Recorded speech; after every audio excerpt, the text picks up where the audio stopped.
There'll be an example. Okay, yes. Just in case there's some kind of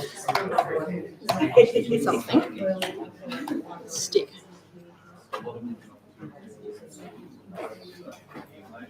Okay, good evening, everybody. We're still expecting quite a few people, so you might find them straggling in. That's okay, we'll get started anyway. So good evening, welcome to the PMI Victorian History Library. My name's Judith Ellis, and I'm the President of the Library and Chair of the Board. And a very warm welcome to our three guests and one in-house person. And I'll introduce our panellists in just a moment. I'd also like to acknowledge board members attending tonight. So just put your hand up so people can see you. Carmel, they're over there, with Michael sitting next to her, Dennis at the front, and Paul just here. So say hello to them if you haven't met them before. Our library is located on the lands of the Wurundjeri Woi-wurrung people of the Kulin Nation, and we pay our respects to their elders, both past and present. Sovereignty has never been ceded. It always was and always will be Aboriginal land. Our library here was formed in 1854, and we're the second oldest public library in Victoria, second to just these guys. We have a collection of over 70,000 items and take pride in being the sole library in Australia with such an extensive collection that's actually available for loan. And our focus is very much on local history, housing a wealth of information on most towns right across Victoria. So just before we start, a couple of administrative things. If you want the bathroom, it's on the other side of that wall. So you can go out through the door here, do a U-turn, it's there, or through this door, turn left, and it's there. Emergency exits, we have two. One is through this door, along the corridor to the right and out, or back through the entrance that you came in. In the very unlikely event of an emergency, our staff will make sure that you're all directed to the right place and you exit the building safely. Our library staff tonight, Jade here, not Ellen, but she's helped, will be taking photographs and videos during the event for promotional purposes and for you to view again, should you wish, on our YouTube channel or to refer other people to it. If you prefer not to be included in any of the photography, just make sure you let us know and we'll accommodate that. We'll also have time for questions at the end from you as well, but I'll be asking the initial questions from our panellists. And I'd very much like to welcome all of them. So we have Fiona Malcolm at the end, from the who's the library manager at the Athenaeum Library. And next to her is also Fiona Moore, who's the archives manager at the Athenaeum. And then we have two Ellens. We have Ellen Becker, just here, who is the Heritage Collection curator at the Ballaarat Mechanics Institute, and our own Ellen Coates, who is the collections librarian and volunteer coordinator at the Victorian History Library. So make them welcome. As all their titles suggest, they've all great experience with rare books and similar materials, and we're very pleased they've kindly agreed to share their expertise with us tonight and how they collect and preserve and manage and make accessible material in their collections. So I'm going to move over to the chair over there, but just to start, I'm going to ask each of our experts, we know your name and your role title and where you're from, but perhaps you can just tell us a little bit more about what your job is and what it involves. Maybe you could start there. Want to start at this end? Ellen, can you start here? Yeah, sure. Hello everyone. Yeah, it's working now. As Judith said, my name's Ellen. I'm the collections librarian and volunteer coordinator here. What that basically entails is I'm in charge of our entire collection of over 70,000 items, which ranges from digital files through to 19th century books. And so basically I'm also in charge of acquisitions. So I manage what goes into the collection, what happens to it once it's here. I also manage all our donations, which we do get a few of too. So it's kind of sort of three jobs in one. I'm also the volunteer coordinator, but that's another side issue. Hi everyone, my name is Ellen. I'm the curator at the Ballaarat Mechanics Institute. I'm a day a week, so in my day I look after the heritage collection. We also have an extensive photographic collection which documents the built history of Ballarat. So my job is activating the collection through exhibitions, through outreach, through building connections with university groups and community groups, connecting them with what we have in our collection, and programming as well. Good evening, everyone. So my name's Fiona Moore. I'm the second Fiona, so you get two Fionas for the price of one at the Athenaeum. It's very easy to remember because we come as a package. So I'm the archives manager at the Melbourne Athenaeum. So my job involves managing the archive. So our archive goes from 1839, so it covers the full history right up to the current day. It's quite a varied role. It's not really a traditional archivist role per se. I do quite a bit of curation as well, and outreach, so lectures, public programs, and a lot of research queries, and a lot of research around the collection. Hi, I'm Fiona Malcolm. I've been at the ATH since just before COVID. In fact, one of my first jobs when I started at the ATH was to close it down for lockdown. But despite that, they kept me on. And I'm in charge of the library, so the collections, oversee the collections, the events, and all the different things we do as being Melbourne's oldest library and Melbourne's oldest cultural institution. So we have a lot of different things that we do within that, but it's all a lot of fun. And if you haven't visited, please come and visit us and we'll give you a tour. Thank you. So Fiona, you mentioned the Athenaeum starting in 1839. That's correct. Yes, they're all very old. We are all very old. We are all very old institutions. So the Athenaeum, 1839, the Ballaarat Mechanics Institute, 1859, I believe, and we're 1854. So given that, how does the type and history of your organisation shape your red book materials, your rare materials? And how would you define rare books in your collection, and what are the parameters for collecting?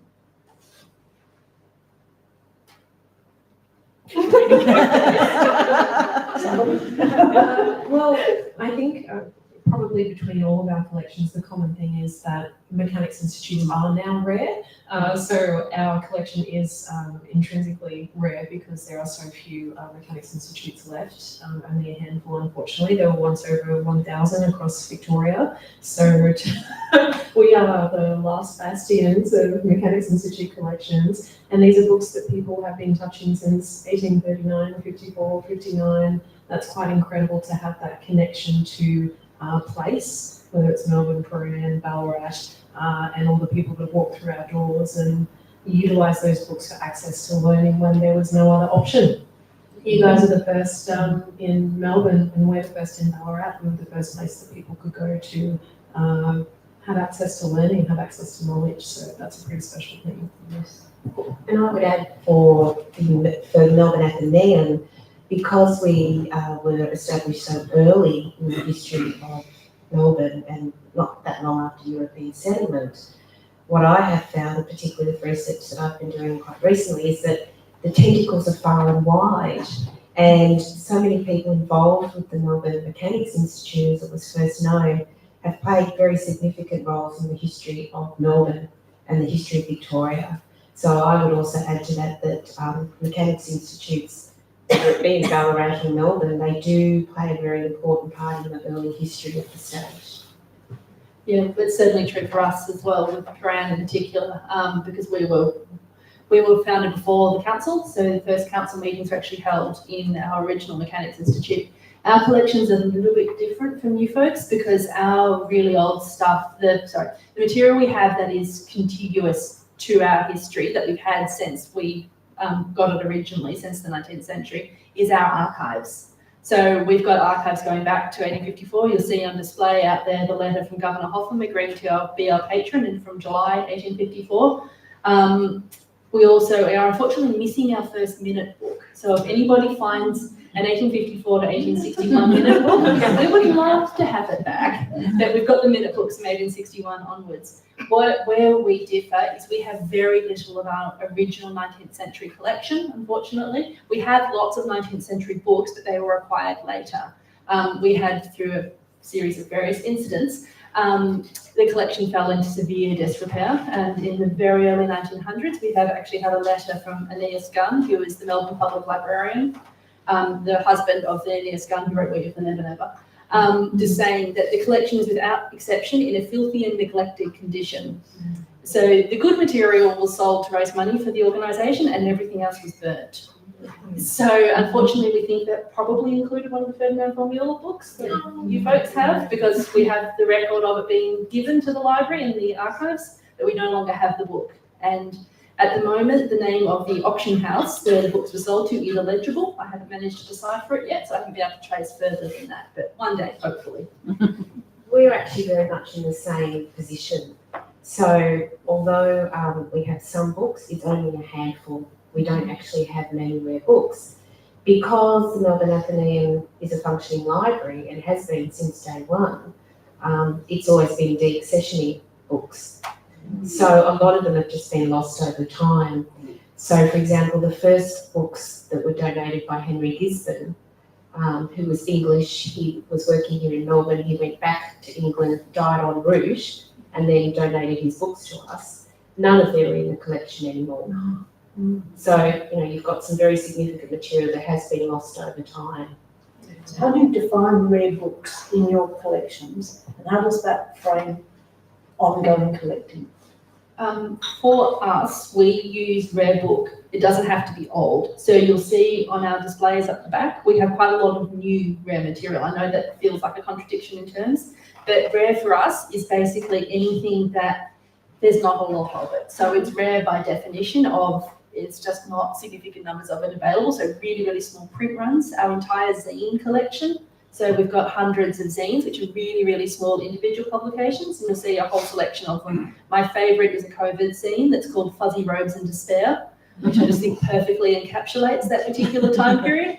We also have a really extensive ephemera collection, so brochures, pamphlets, booklets, all that kind of stuff, which they are almost always one-offs or really, really small print ones that aren't collected anywhere else. So we collect a fair bit of new rare material. So we basically care about small stories. So we're trying to work to build a collection that has as many small voices in it as possible to make up as broad a picture of Victoria's history as possible. We have a book on the history of pea growing in the Colac district, which I love because someone cared about it enough to write a book on the history of pea growing in the Colac district.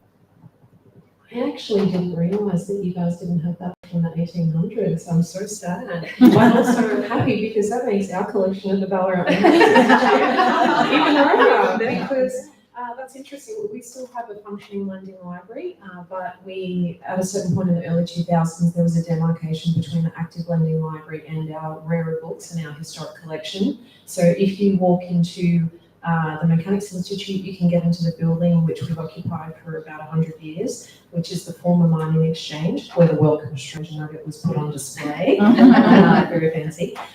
So that actually houses our heritage listed book collection. So you can still come in and get a sense of what a 19th century library would have looked like, what people were reading, which spans an incredible amount of stuff, you know, physics, religion, mining, spirituality. We've got lots of very interesting books on palm reading for other mechanics institutes that have closed down and other libraries, not just within that, but within Victoria. So you might find books from the Ballaarat East Public Library from back in the day when we had two councils in Ballarat, which amalgamated, I think, in the 1920s.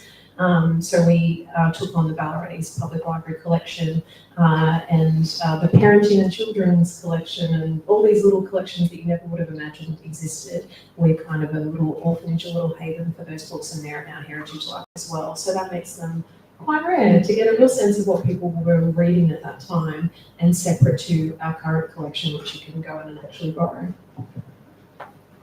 I would, a bit like you, Ellen, I would not necessarily say rare has to be old. Obviously, as the Melbourne Athenaeum and looking after the archive, our collection revolves around the history of the institution itself. But then, having said that, the Athenaeum has had so many bows to its, so many strings to its bow, I should say. So, you know, we had an art gallery for 60 years. We've still got the theatres. It's played a very important role in the history of cinema, and all sorts of theatrical and dance events and so on and so on. So I suppose I'm always looking for something that speaks to that history, and it may be something as, you know, as tiny as a newspaper article that mentions, or a dance card from the 19th century of something that took place in the hall. So it could be the first cultural hub. It's about the people that used it and their stories. So all of that is fascinating as well. And ephemera and anything that relates around that is, to me, rare and really valuable. I came across an article on Trove quite recently when I was doing some research about the history of the building. And I discovered that our builders had been sued by, how can sugar be too sweet? Yeah, and enough of a reason to sue. Yeah, exactly. I We were think quite litigious apparently. I think our equivalent to that was we had a secretary librarian who was a live-in position, and he got fired for, he wrote a rude letter to the local paper, and the editor ratted him out as to who had written, it was about one of the boards in the board, and that's all in Trove. Yeah. And he sued the tiler who removed the roof unsuccessfully. So how do you source your raw materials? Is it proactive in any way, or you wait for donations or things to just arrive on your front doorstep? We do a bit of both. So I'm going to the Red Book Fair tomorrow night, and I've already made arrangements with a couple of dealers who have said they know about us now, so they send me lists and I pick from the list. I've got one antiquarian dealer who's just storing boxes, or I've handwritten high priority, medium priority, and I'll just he's happy for me to buy my way through them as we have money. We have a lot of networks with, I go to things like the Sticky Institute's big zine fair, for example, every year, and actually just go and buy everything that's relevant. But yeah, we buy new material too that can become rare. But one of our main sources is actually our historical societies. So we collect and index the periodicals of pretty much every historical society in Victoria. And that's really small scale history in itself, but they're also really useful because they have a tendency to write about the new books that have come out about their area. So that's how I found out about the pea growing in Colac, because the Colac Historical Society wrote, oh, look, there's this new book out. So we saw stuff that way quite a lot too. And yeah, we get a lot of donations, like our whole map collection, which is absolutely, you can see some of the World War I survey maps we've got down the back. That was all donated. It was one of our members who was downsizing and gave us 2 map cabinets and all of his maps. We are not a proactive collection. We're not going out and buying much. We don't have much money for an acquisitions budget, but we do accept donations that are relevant to Ballarat. We do expand our Ballarat history collection and our kind of Victoriana collection in a way. It's really focused on Victoria rather than Australia. And you do get rare material with those sorts of donations? A little bit, yes. And I mean, over time we have received some acquisitions which are quite rare. So in the 1950s we received, some gifts, sorry. In the 1950s we received a Breacher's Bible, so a 1500s Bible, also known as the Geneva Bible. Known as the Breacher's Bible, for those who don't know, because Adam and Eve were described as having breeches instead of a fig leaf. And that's the same Bible that, Shakespeare was reading, so it's a pretty important translation. But yes, we don't actively collect, but unless it's really relevant to us as an institution. So recently we received a beautiful donation of a stunning illumination. I love the illuminations. They're beautifully painted, praising one of the former presidents of the Mechanics Institute. So that was a really lovely acquisition relevant to our history as an institution. For us, it's a little bit of both. It's donations and then acquisitions, but we don't have a huge acquisitions budget either. But that's not to say I'm not always keeping an eye out for what's out there. I've been with the Athenaeum about 1.5 years now, and in that time I've had some amazing donations. One just recently was a man who now lives in Sydney. He contacted me, comes down to Melbourne quite regularly. He was an electrician in the 1970s, so worked for Hoyt Simler that were then in the Athenaeum. And he had been there when someone had come in and offered them all these catalogues from the 1920s and 30s, so theatrical catalogues. and the staff at the time didn't really know what to do with it, so he took them. And then he carefully bound them all. He had them professionally bound, contacted me last year and said, would I be interested in them? Of course I said yes. And he'd even collected old tickets, and then he gave me a whole lot of old signage that he found when they were clearing out the box office. So that is just invaluable. And we often do have people ringing up and saying, you know, I remember when my mother worked here as a librarian, I've got this, would you be interested in it? And, you know, it's a wonderful way of getting material, and we're very grateful for that. That's so lucky. That sounds so beautiful. I want to see those. We were an active cinema. We were actually the first place in Ballaarat to show films in 1896. We beat Her Majesty's Around the Corner by one day, which later became onwards. Anyway, but yes, we didn't have much material from that time because from about 1919, it was leased out. So the Mechanics Institute didn't really see it as part of the Institute, even though it's so part of the fabric of, you know, people's experience of place in the Institute. So when I did an exhibition on cinema last year, we had nothing really. We had some beautiful tickets which had been dug out during the renovations, all from 1920 and 1921. But that was it really, and just like a handful of things, hardly anything to do with that kind of beautiful ephemera like posters, you know, catalogues, programs. Unfortunately, we didn't have that, so lucky. Chocolate Oh, wrappers. we did have an ice cream wrapper from the 1920s, but yeah, that was it. Very dusty, but still very Old cigarette packets. Oh, nice. Yeah. Beer bottles, newspapers, they've all been found in the various renovations under the floor. And speaking of amazing donations, I haven't got them in the cabinet just over there. You can see the two very old books that I don't know people handling because the bindings are not in good condition. They're both, it's one of 5 books that are lists of people who were renting houses in Brighton from very early 1900s, all from one real estate agent. And we have them because a guy wandered in off the street, said, I found these under a bed of a deceased estate in Geelong, do you want them? And I said yes, and I made him give me his email address so I could get more information, and he never responded to any of my emails and refused to give me more information. So I know nothing about them apart from the fact that they're from this particular real estate agent. And one of my volunteers has indexed the entire, almost all of one of them, where it's a list of the house, the address, what was in the house. So several of them list stables as a feature. And a lot of them have like outside toilets and all that kind of stuff. So it's really small local stuff. And we got that because this gentleman just thought we might be interested. That's really So what sorts of people actually access the read materials, if in fact they're allowed to, and how do you facilitate that? How do you make them accessible? So I actually supervise people, so they would make an appointment with me. They usually email me.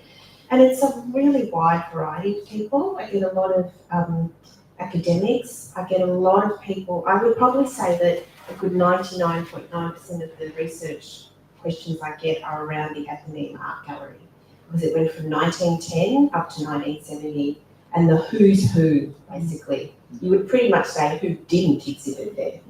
So, you know, we've got a lot of catalogues, we've got all the original Hall books which show Frederick McCubbin, Bernard Hall, Arthur Street and Clarence Beckett, and it goes on and on and on. So I do get a lot of people that are maybe researching a particular artwork or a particular artist or doing a book, so I get a lot of research, a lot of queries around that. I get a lot to do with family history, you know, people ringing up or saying, I think my great aunt Alice worked there. You know, can you tell me if she did? You know, it's a real wide variety, and then it's people who might be interested in just early history of Melbourne, because you know the Melbourne Mechanics Institute, because for so long it was the only place where you could meet and book a room and have a meeting. It was really, I suppose, the go-to place for so many things that happened in the city of Melbourne. So the first meeting to discuss the Burke and Wills expedition was held at the Melbourne Mechanics Institute, and the list just goes on. So it's a real broad section of people that I get, but generally I would facilitate that. Yeah. So do people access or asked to access those read materials through your catalogue, or they come to you with a research request, as you just mentioned? So Say, we're, what have you got on, or have you got anything on? so at the moment, our online material is really just related to our annual reports and our minutes. So they date from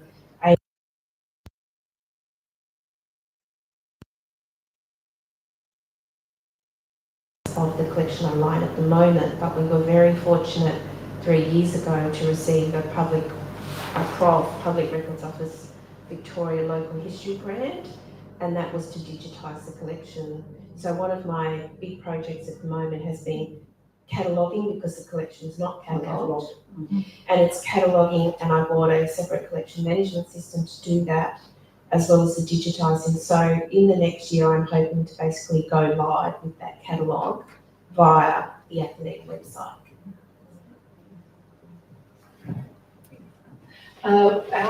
We get a real mixture of people. So, because our raw material tends, the old fragile books are downstairs in our stacks collection, so aren't publicly accessible. But if it's durable enough for people to look at without damaging it, it's usually freely accessible upstairs, because as I said, our definition of rare is a bit broader in some circumstances. We get a whole range of people. So we get fiction writers. I've had a few artists. So someone who was doing a project on barbed wire and ornamental fencing in Melbourne. And we had a 3-volume history of the ornamental wrought iron of Melbourne, which he was very excited about. We get a lot of heritage consultants and architects, and a lot of family historians, I think, are some of our key areas. As far as how people find it, we get a real mixture of people saying, hey, my great-grandfather lived in Paran, I want to know about it. Or I actually had one today where he thinks he might have been on a board, his ancestors might have been on a committee, but unfortunately it was 1860, which we don't have records for. It's really annoying. But we've indexed a lot of our archives. Everything that's a book or anything book related, so anything that's part of the broad collection, is on our catalogue. So, which is publicly accessible to everybody. And we have indexed a lot of the archives, so from 1850 up to about 1854, up to about I think it's like the early 2000s. We have actually indexed to item level. It was my job as a volunteer here before I've been here 9 years as well. So we've just started uploading that onto our library catalogue. So we're sort of using a library catalogue to do a whole bunch of stuff the library catalogue's not entirely supposed to do, but it means it's keyword searchable. So we have also had someone index our minute books, which I find really helpful whenever I get a query like when we're trying to track down a particular bit of land, for example, that the board needed to know about. I found it in our minute books. Or when I was trying to find out who our first female librarian was, I tracked that down through our minute books as well, and it was because it had been indexed. So yeah, we get it from a bit of both sides, basically. And Trove. Don't forget Trove. We don't use Trove that much. People find our yes, stuff yes, through Trove. They do. Yes, our catalogue is indexed by Trove, which is very helpful. We have a very old now custom-built cataloguing collection management system that was built by one of our beautiful volunteers, Rex, in FileMaker Pro, and it is a little. So currently we have a great volunteer who is building a new custom collection management system, so hopefully it will be more accessible, perhaps be online, but at the moment in terms of our corporate archives and our heritage collection, that is all searchable and mostly catalogued through that CMS and is available in the library. So there's a couple of computers in the library that you can look up things and access things through. Our lending library is also not online, but yeah, hopefully in the coming years it will be. So the people that come to do research or look at their materials with you would be people who are interested in things that are specifically Ballarat.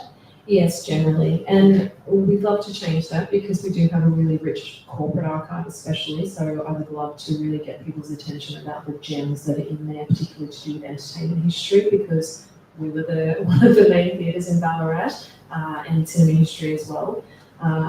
But yeah, currently that's not available unless you're in the library and people just don't know how rich that archive is. Generally, like you, we get inquiries, oh, my great-grandmother lived in Ballarat, can you do my whole family history for me? And we have to make them work for it. So hopefully if they become a member, we have such an extensive newspaper collection. We have almost a complete set of the couriers from the beginning, or from 1859 on, or I think they started about that time, 1859 onwards, until about 2019. So people can actually come through if they're a member and have access. We pull out the bound newspapers and they can actually just flip through them, which is really lovely. It's tangible. It's more tangible than, travelling into the State Library and going to the Family History Room and loading up the microfilm readers. It's very easily accessible, but not enough people know about it, sadly. And we do have academics consult our collection, and we also have a very special collection of plant specimens that you mentioned. So Ferdinand von Mueller, who was the chief botanist for the colony and also the first director of the Melbourne Botanic Gardens, he sent out herbarium collections across the colony, and we have one of the complete sets of the 3 herbariums that were sent out. There are only 33 sent out, and only a handful or distinct specimens survive. We pretty much we've lost 6 specimens, but apart from that, it's complete. So they are very heavily used. We have botanical artists coming to consult those collections, which is really lovely, and creating works from that. We have students from Fed Uni come. We've had the Field Naturalist Society. We've had, Seeds Victoria, all these different organisations and advocacy groups come and consult and utilise that collection, which is really special. So how do you look after your rare materials? So you mentioned people are supervised. You've mentioned items that can't be handled, but what if people need to actually have a look at them? And in terms of storage, do you have any sort of special storage for some of the material, given some of it is obviously so old? Well, it's a little challenging, to be honest. We're in a building that dates from 1842 that's had so many renovations over time. So we're not in a climate controlled situation, and we never will be. And that's the practicality of it all, and you've got to work around that. Having said that though, it's basic collection management practices and good housekeeping. So we're very fortunate. Most of our material is kept in the compactors on site. So the archive is actually also our boardroom, but we don't, I don't allow any food or drink in there. We have routine pest inspections every month. So it's general housekeeping as well. We make sure no rubbish is kept there. It's proper handling, and everything is boxed as much as possible. So even though we do have the challenge of being in an old building, we still just maintain that good practice. What about people wanting to access materials that are fragile? That's fine. I do that with them, so supervising them. If something is too fragile, then obviously now I will be digitising it and making copies of it. And there are some of our annual reports and our minutes books are very fragile. They date from so long. And some of our original theatre programs are quite fragile as well. But as long as things are not in risk of being, damaged, then yes, I would supervise and facilitate that. We are on the side of access if at all possible. We also don't have anything that's climate controlled, and that's unlikely to change anytime in the future, which is completely understandable. Our stacks isn't publicly accessible, and we keep all the fragile stuff down there. It's a little bit more humid than I'd like, but it's very steady. So basically the key thing is you don't want fluctuations. That's when you start getting problems. So our stack stays roughly at about the same temperature, about the same humidity, because we don't have people down there all the time. Whereas the main library up here is constantly being used, and as the staff don't want to freeze or boil, we have the heaters on, and heaters or air conditioners. If someone wants to access something that's really fragile, I actually did let someone get at those rent books because I put them on Instagram as soon as I got them, so I was very excited. And a rental historian got in touch with me immediately and said, "Oh my God, can I come and look at these?" So I let her look at them before they were catalogued because she was so excited. And she actually wrote me a summary of all about the real estate agent and what they were. So with those, we try to use book pillows, and we don't let hundreds of people look at them, but if someone's doing research that will be valuable for knowing more about the collection in particular, then yeah, we'll err on the side. And I'm looking at putting a grant application together to get more. We've only got one book pillow, so I would like more book pillows and some snake weights and just some basic stuff. and we just got a Prov grant to rehouse our Marge Quickly collection. So Marge was an historian at Harrow in northwestern Victoria, and when she died, she had never finished her book, but she had a massive pile of research. And her daughter donated a lot of her books to us and then said, "Oh, do you want Mum's research as well?" I said, "Sure." And she gave me an estimate, but then she turned up with 17 boxes. And it's amazing, and it's been indexed. So I put all the indexing on the catalogue, so we've got a reasonable idea. Like Marge went round and wrote, "This is what happened in this hotel, and this is all the shearers in Harrow, and this is all the photos of the particular lake in Harrow." So it's from 17 big plastic boxes, but we've like literally yesterday, 10 boxes of archive-safe material turned up that we're going to spend quite a while revising and scanning everything as we do it, because we've just got an electronic document management system, so we're making material available online from home to members. So one of our concerns is we recognise, particularly with all of our regional stuff, that we're a central Melbourne institute, which means it's not always easily accessible to regional Victorians, and it's their history too. So we want to make it available from home if we possibly can. And if we're getting donations, I try to get them to give us copyright so I can do that without it being a hassle.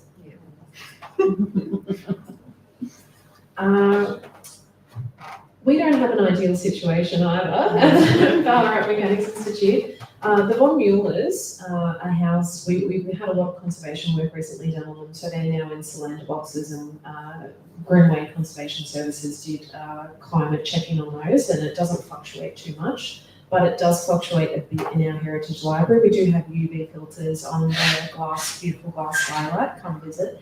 It's stunning.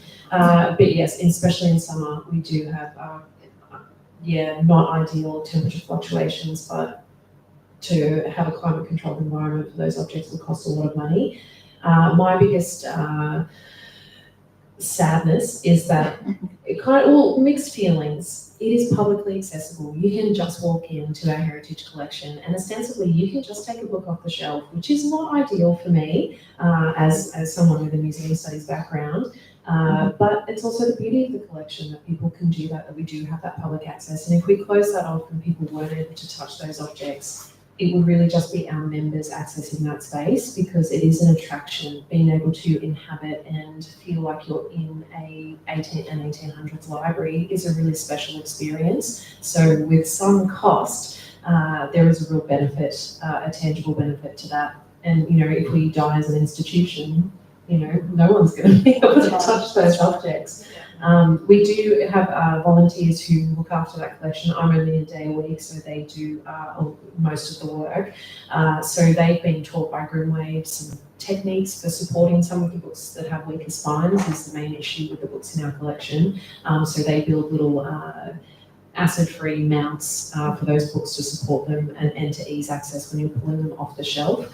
And most people, thankfully, are quite scared to pull a book off the shelf. They kind of come in and you watch them. It's really interesting, and they're just in awe of it as an entity, as a collection. They don't have an interest too much in actually pulling objects off the shelf. So that's good and bad. Do you have, you mentioned certainly a few, Ballaarat, do you have a favourite rare book or material or set of material in your collection? I think for me it would be our first library suggestion book, which dates from 1871 to 1892.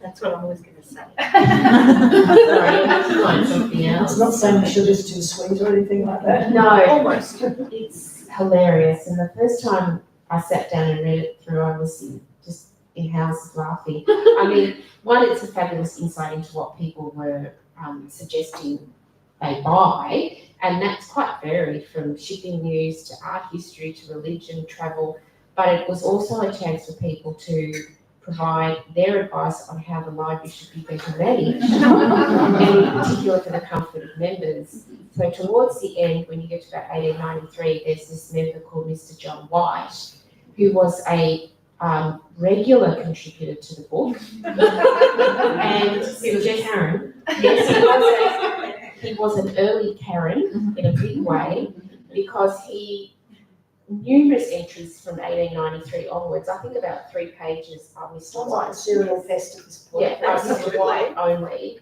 Even things like he suggests that members have a bell in the reading room, so he can ring the bell, so then the librarian can replace his paper. And then it gets to the second last page and he's still writing, and then another member has written, I think Mr. White should be medically examined and transmitted to Yarra Bend. And then the book finishes. No more suggestion books. So we do not know what Mr. White's story is or what happened to the other member who suggested Mr. White be taken to Yarra Bend. So it's just an amazing snapshot of that time.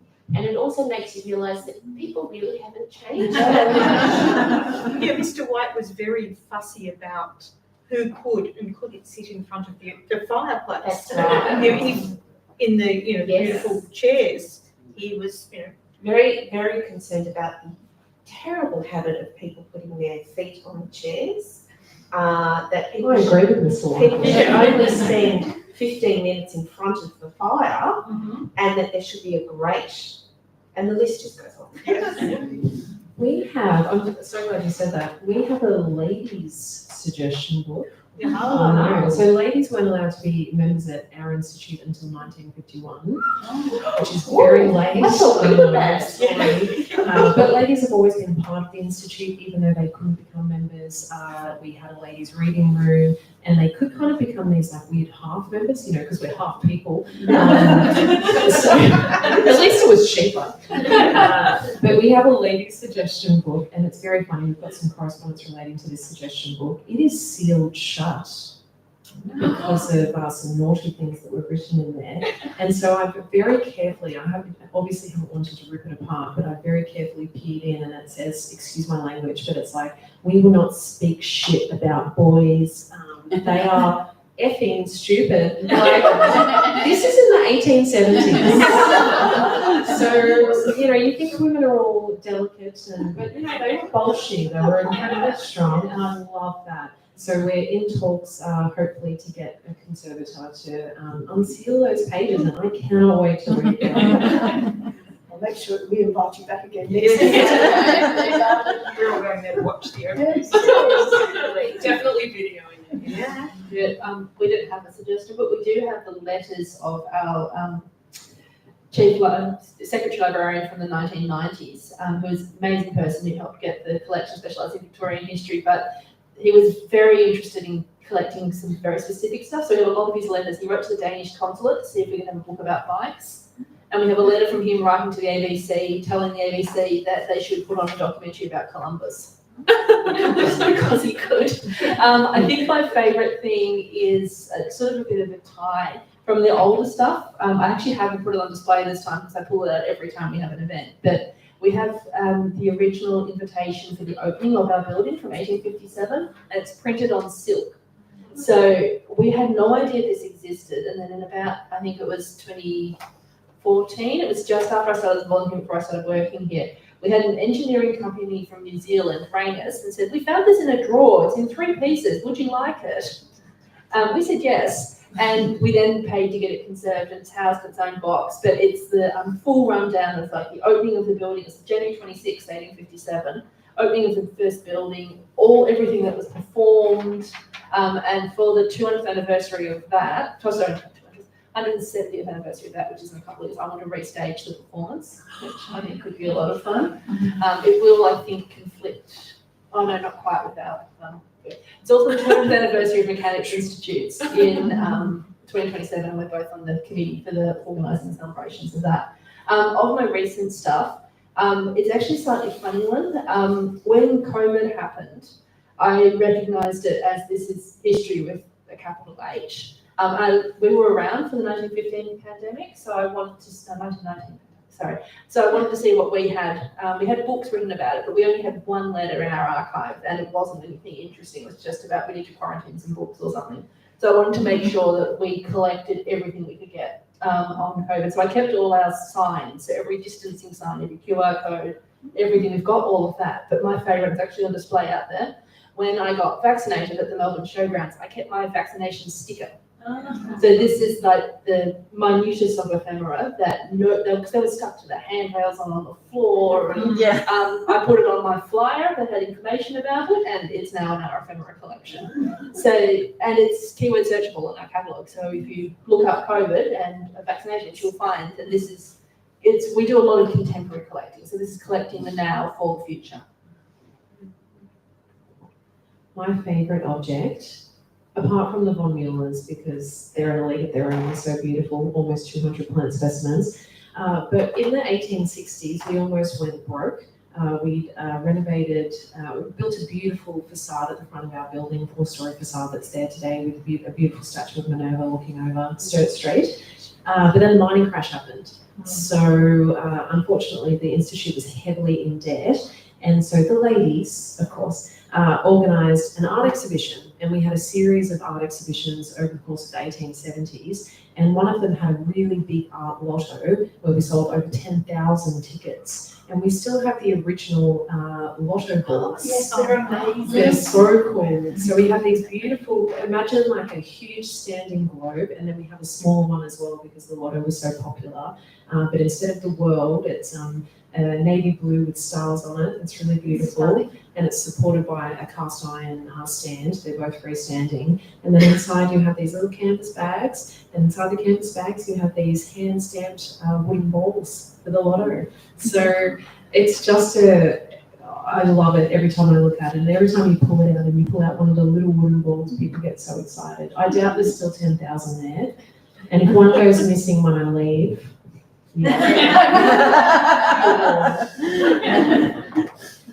want to leave some time for everybody else to ask questions. So I'll just finish with what's the one thing everyone should know about working with rare books and materials? What's the one message that you'd give everybody? We may have them in our back of our wardrobes.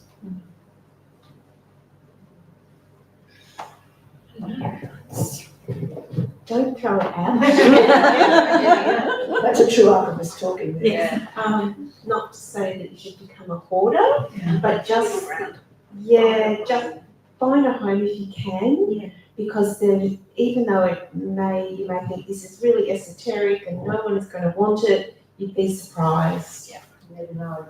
Well, my mum has last year moved house, and her aunt, my great aunt, had worked at theatre as an usher in the 1930s, and mum keeps finding bookmarks and bits of ephemera about the act that she inherited or stole, most likely from her aunt. And so every so often I'll go up and see her, and she'll say, I found a bookmark. Do you want it for the archives? I'm like, yeah. So I refer to it as the Pakenham offsite archives. The owner will come in with an absolute treasure. Do you want it? Treasure. Yes. Yeah, I mean, I'm a medievalist originally, so I have to sort of temper oh my God, it's a tax record, let's keep that because it's valid in 800 years.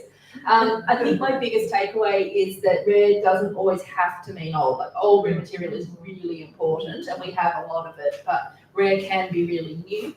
And keeping material, but also like really good recent example is my mum was cleaning out some files, and my dad did a lot of building of houses and stuff in the late 1980s and up to sort of like the late 90s on the Wellington Peninsula, and he kept all the real estate brochures. So, and we've got some of the hand-drawn plans. There's actually one on display that's a hand-drawn plan of the back streets of Rye when the lots were sold off in 1986. I've actually had to put a note in, because I've got one of my volunteers to index them all, and I've had to put a note on them, I'm going to put a note on all of them saying, handwritten notes by Tony Coates, because I know it will drive the future researcher completely demented if they don't know who all these annotations are from. But I think one of my other big takeaways is, even if you bring something into a collecting institute, even if you think it's the most amazing thing since sliced bread, believe the librarian when they tell you it's not. Actually, it's massively valuable and they don't have space for it. Don't get really upset because that can be a problem. And they bring in this amazing Julian to say, look, it's a newspaper, it's really interesting. It's not about Victoria, I can't take it. And I'll usually try and find another home for it, but some stuff is just so ubiquitous, we don't need more of it. That comes down to your collection policies too, which very succinctly and clearly explain what you don't collect. And therefore you can say to people, no, I don't really want the entire contents of Uncle George's wardrobe because of these reasons. We don't collect this sort of material. You can do it hopefully without offending people. Yeah. But it rests on those collection Yeah, policies. absolutely. We had to tie down our broad donation policy as well. We're now only taking Australian non-fiction, even to sell, because we had problems with people donating 12 boxes and half of it was filled in crossword puzzles. And we don't take biographies anymore as donations for the bookshop because we ended up with like 12 biographies of Shane Hall, which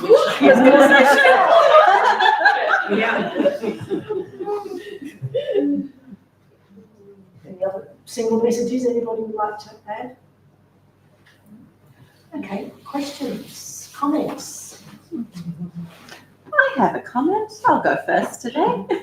It's funny that you mentioned bookmarks, Fiona, because my library at home, which is quite large, all sort of reading books, every single one of them has a bookmark in it now, because whenever I travel, I gather bookmarks. Yep.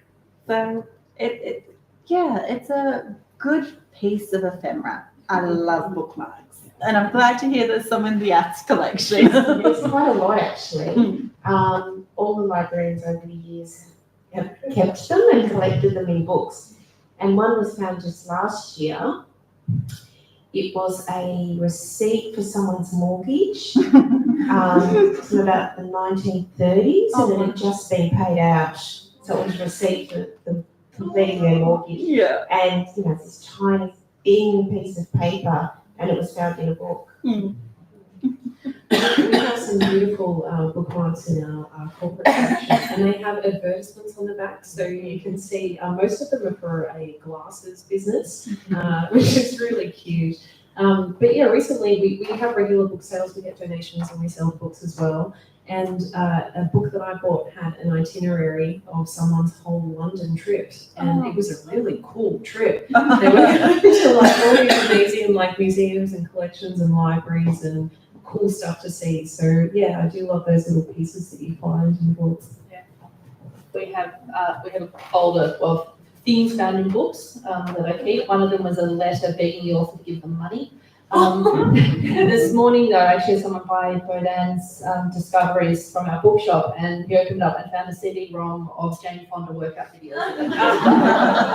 We had no idea it was there. He didn't want it. I offered it to keep, but he decided he didn't want it, so I think we can't want it. In my previous job, I think the best thing I found, I didn't get to keep it. Somebody left their rent envelope with $400 cash in it.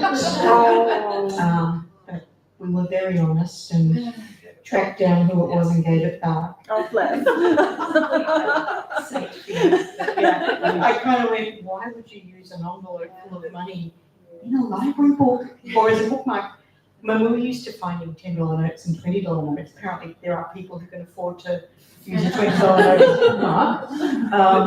But yeah, that's, And there's a famous story about the slice of bacon, cooked bacon found as a bookmark. Yeah, mummified rat as well. Yeah. Yeah, but at a university library. yeah. I'm just fascinated in who were your first members of the Mechanic Institutes, because you think of the history and the timeline. There was the gold rush, there was the 1890 depression, there was poverty, there was, a lot of brothels, there was corruption amongst the police and all that sort of stuff. Who were your first members? Were they people that, who were your first members? Ours were local. So we were founded, one of our founders was Reverend William Moss, who was a local congregational minister. We held a meeting on the 1st of May 1854. We declared ourselves into existence, and the speeches were all about how we were missionaries of civilization. So they were very lofty ideals. Our first official member was James Mason, who was a local publican who donated land to build the institute on.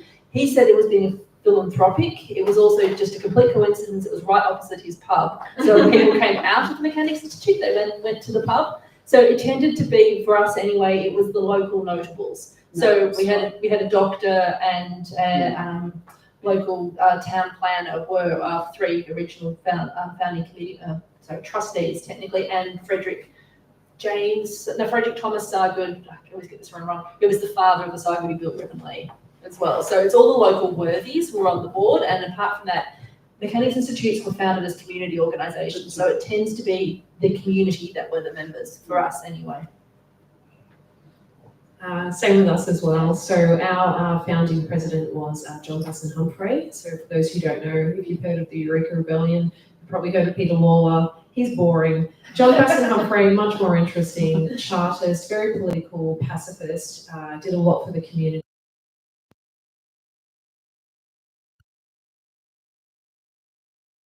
Will actually secure the Crown land that the Ballaarat Mechanics Institute is on. We had Caselli, the architect, on our first board as well, and Thomas Limont was on our board for a while as well, so quite prominent people, but in terms of members, it was everyone. And before we built our beautiful building on Sturt Street, we were actually in the top level of the Fire Brigade building on Barclay Street, which is the oldest still operating fire station in the Southern Hemisphere. Still going today, it's a beautiful building if you happen to be in Ballarat.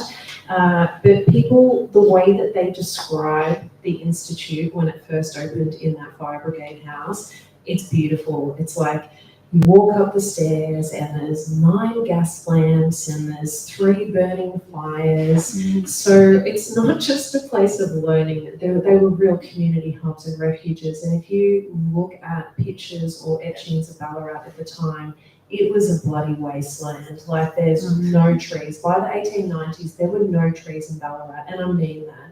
You look at it, it's like you're looking at Mars with some buildings on it. They totally destroyed the landscape. So to be able to go into, a secular cathedral that has, that you could just sit and just be without having to buy a drink, without having to really pay for anything above a very small subscription fee. These places, we actually just can't imagine how valuable they were to people at the time. So those members were able to read and they were educated. Yeah, and not just members as well. So I don't know about the other mechanics institutes, but in 1859, the colony had a bit of an incentive program to establish free libraries. So that's why you'll see Mechanics Institute and free library. To actually take home books, you had to be a subscriber, but anyone could come through the doors and access our reading materials, and that was a financial, I don't think they were super happy about that. But that meant anyone could walk through the doors, which is a really beautiful thing. Yeah, that was sort of where I was trying to go with it, is that in some of the regions in that Mechanic Institutes were the library, and it was very much for the common person, more so than the Shire president. It was more for the common person, and I'm just trying to understand where that evolved, so that, because when you get to letters and that in the First World War, they are so beautifully written in Victorian script and that, and I've always tried to work out where did that happen apart from the Department of Education, but where was that nurtured to the point where these letters are now being found that we had so very early eloquent. state. We had really early state education. Yeah, as well. 1872. Yeah, the anniversary was quite recent. So to be able to read and all that. So it took That's what I'm England interested up in. until after World War II to catch up to the legislation that we had in Victoria. And I think the fact that we had over 1,000 mechanics institutes across Victoria, more than in the whole of the UK, which is pretty incredible, more than any other colonial outpost. It just shows you how much people who are migrating to Victoria, to this, in inverted commas, we know it belonged to other people, but to this new land, to them,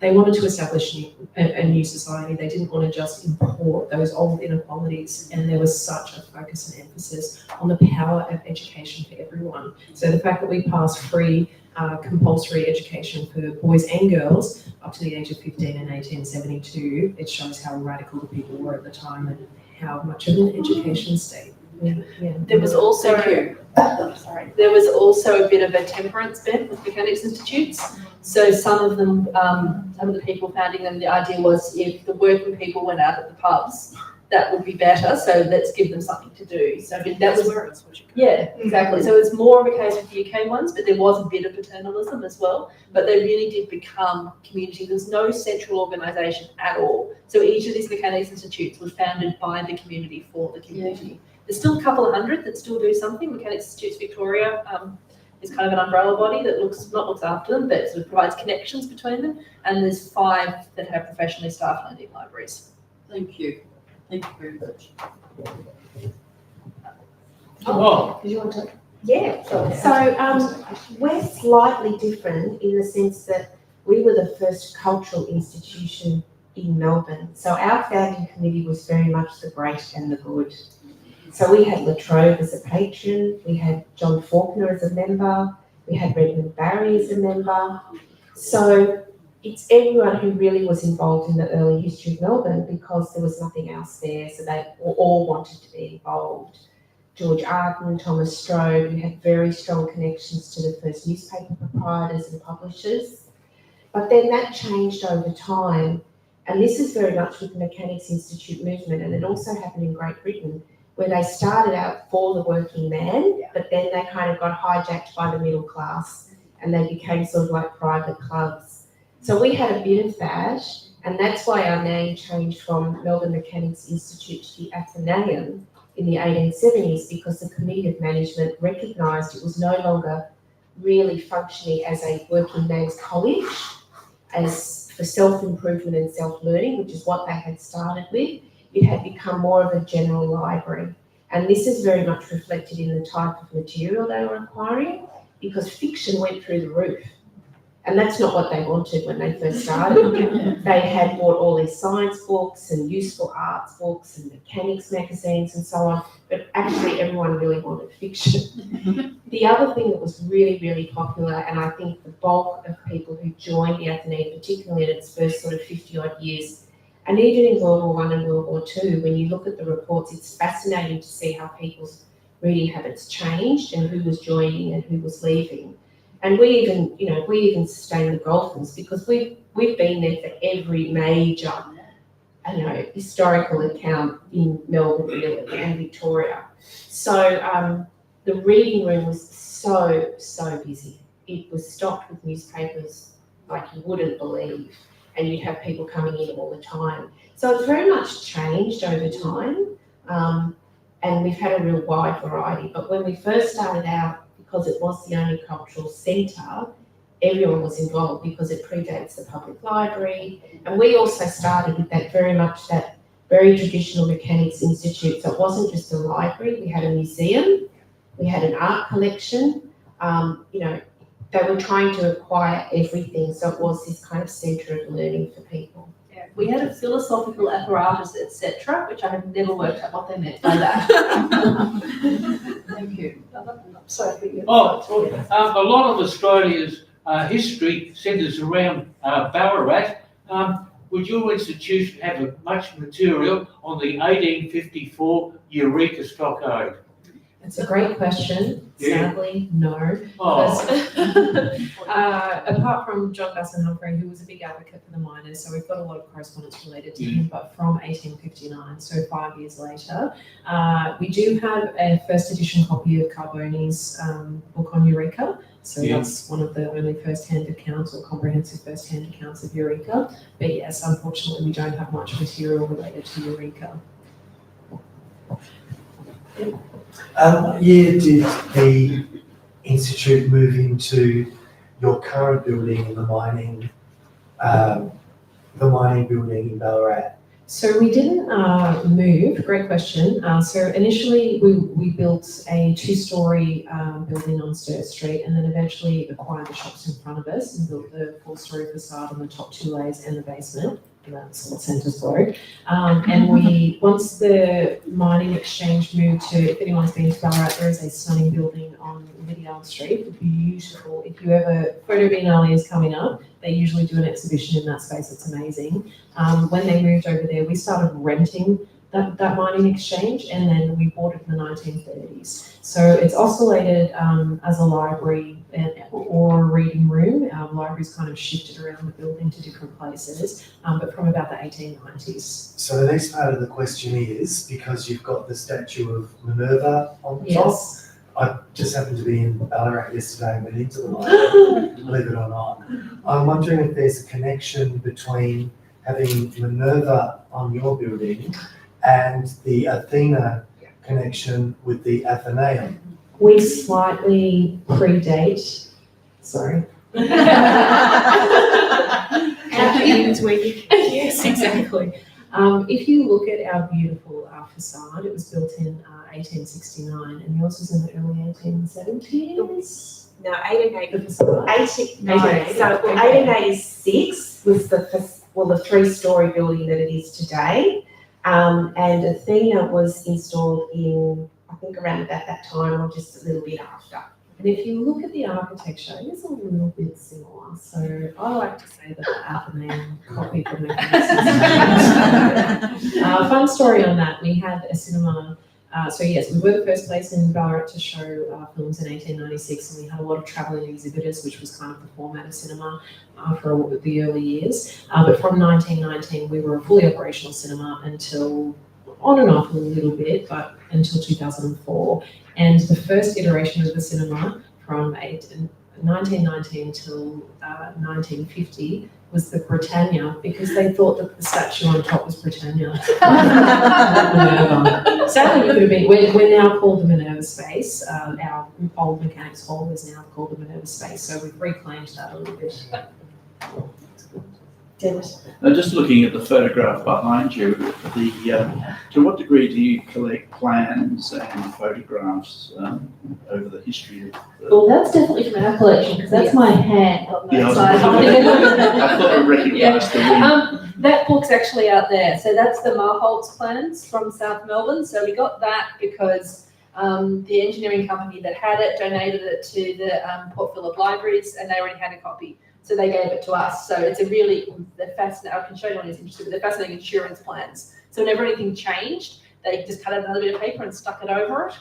And we raised a little bit of money to get it restored because our copy was covered in black mold. Our policy with black mold is just throw it out usually because it's so ruinous, but this was such a valuable, amazing thing. I quarantined it in the disabled toilet we didn't use downstairs in plastic for like a couple of months until I could find the money to get it demolded. But yeah, we have a fair few maps and plans. So most of ours again come from one donation. We've got 2 map cabinets downstairs. I just finished indexing one of them when the member who had given this entire map cabinet, and it's hundreds of maps, got in touch and said, "Oh, do you want my second map cabinet?"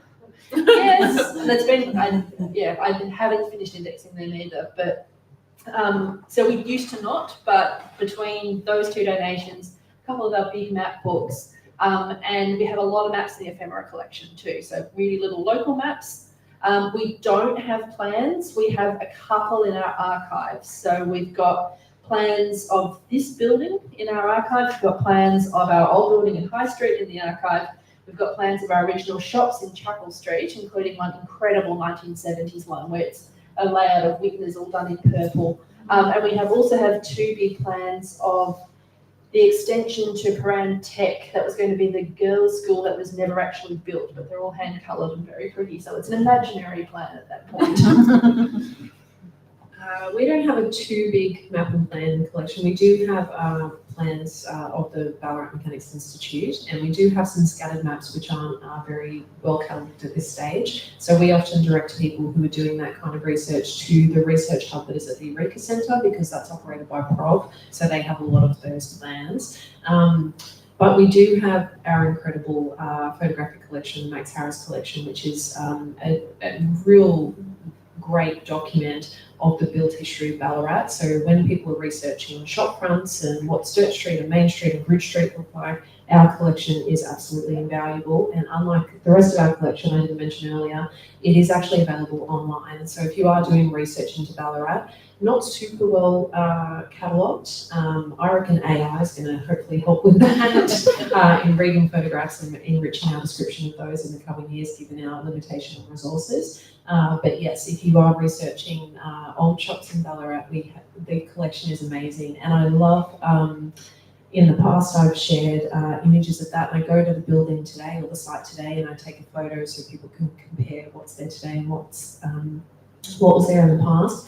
And people sharing their memories of those spaces is the best part of my job. I love it. Like, we've got a beautiful milk bar, former milk bar across the street, and people saying, oh, I had my first date there. I used to get blue milkshakes between the, films on at the Vegas, which was our cinema.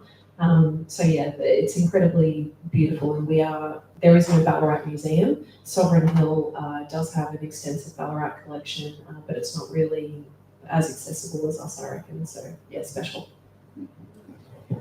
We have quite a good photographic collection, mainly of the library interiors, and a lot of them were done for promotional brochures for the library.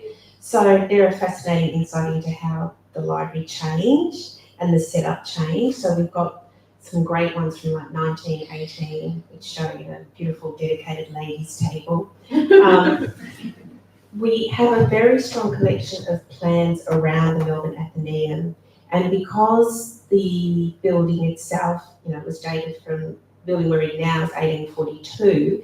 So when they purchased the land, it was done at a town auction, and they purchased enough land where they subdivided it, and they sold that off, and that then paid for the building. Now, Robert Russell did that survey and that subdivision, so we've got his original hand-painted plan. We've also got a lot of original auction plans as well, relating to the sell-off of the lanes nearby and so on, so slowly over the years.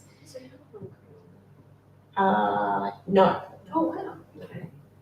That is true by the people. No. They rigged it actually, but that's another seminar altogether. We also have fantastic plans of the building because it changed so much. It's had so many different renovations and added touches over the years. So we've got excellent plans, which we still call on today when we have contractors in trying to find the piping from here and whatever from the cable. So I'm often called on to say, have you got a plan from here? Where's this cable? Where's that cable? So we've got a good collection of those as well. I'm going to finish up now, if that's all right. I'm sure if you want to come up afterwards, anyone will be happy to answer your question down back there.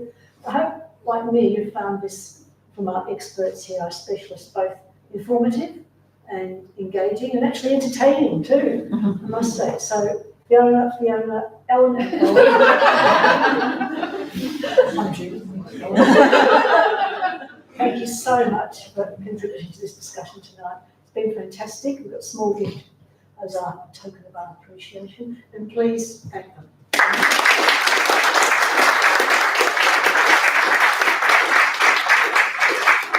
Still need some coffee and biscuits down the back. And we're doing a little plug. So